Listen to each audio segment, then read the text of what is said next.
Welcome back to another edition of the Senior Spotlight. I'm Brady Beedon, joined by senior punter Jeremy Terrace. Jeremy, thank you for taking some time to talk with us as your senior season starting to wind to an end. Yeah, it's starting to come to the last three games. Kind of upsetting how the season's gone, knowing the amount of talent that we have on this team, but we are young, especially compared to the powerhouses we have in the GLIAC with Grand Valley and Ferris. Davenport's been up there the past couple of years. They're bringing a lot of people in through the transfer portal. We're trying to stay away from that, and we're also still trying to develop these young guys into becoming better athletes than what they are now. How quickly does it feel like these 4 or 5 years have gone by? Because I know, at least for me, you get on campus, you're bright-eyed, you're waiting for everything to happen, and then you blink, and all of a sudden you're the elder statesman of the team.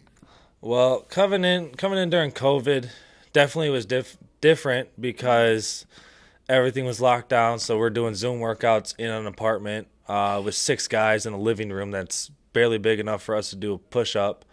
So we're struggling with that, and then we finally get the season rolling in 2021.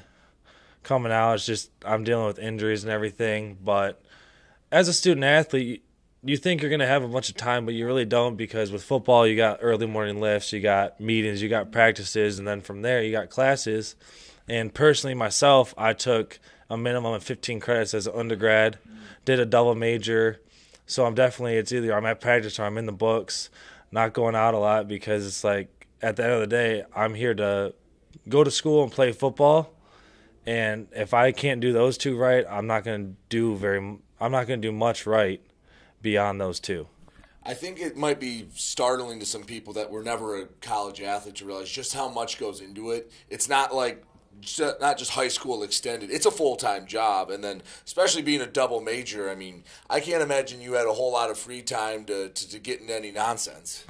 No, whenever we were in season, I was doing 15 credits, and then whenever we were out of season, I did max credits just to give myself that little bit of a boost, because I know if I wanted to do 18 credits during the football season, but one of my classes was too hard or it was too much, it gave me that freedom to drop a class and not really worry about meeting the requirements to play that next season. So I like kind of giving myself that safety of being able to drop a class if I needed to, or if I wanted to have it in the off season instead of during the season. It gave me more freedom to move those classes around. So how in the heck did you manage as a double major taking, even in the off season, you're still pretty busy. You have winter conditioning, you have spring ball, you have all these things you're expected to be at. There's really only a handful of weeks throughout the entire school year where you don't have football to worry about. How the heck did you manage to pull that off in double major? I just found something I was passionate about. I came in starting as a business management major. And then quickly, my sophomore year, my first in-person class, I had a professor that, for a marketing class as an elective, just made me fall in love with marketing and the aspect of it. And then all of a sudden, I started taking like marketing analytics, and I had a great professor for that. And from there, I just decided that I wanted to start taking on marketing too, but I was also very into the business side of stuff as well. Then, like, if I just do both, it's not going to hurt me, especially if I have to take electives already. I'll just take less electives, and I can be able to still get a double major out of it. Well, that's awesome. Congratulations. What do you want to go into? Do you have something lined up for when you hang up the cleats, or what's the plan post-football? Post-football, my plan is to stay involved in sports. Sports has been part of my life since I was 6, from t-ball, tennis, basketball. I was trying to play everything I could. So I would love to be able to stay in the sports industry, stay downtown for a couple years, because now is like the perfect time for me to be able to live downtown. Tigers are starting to win. Everything's turning around down here.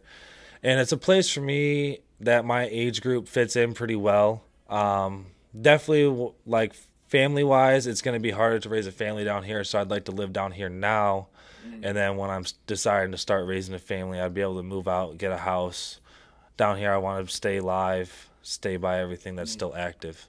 Well, Jeremy, that sounds like a heck of a plan. I appreciate it, and thanks for taking some time to talk with us. Thank you. He's Jeremy Terrace. I'm Brady Beedon, and you're listening to Warrior Football here on WDTK The Patriot.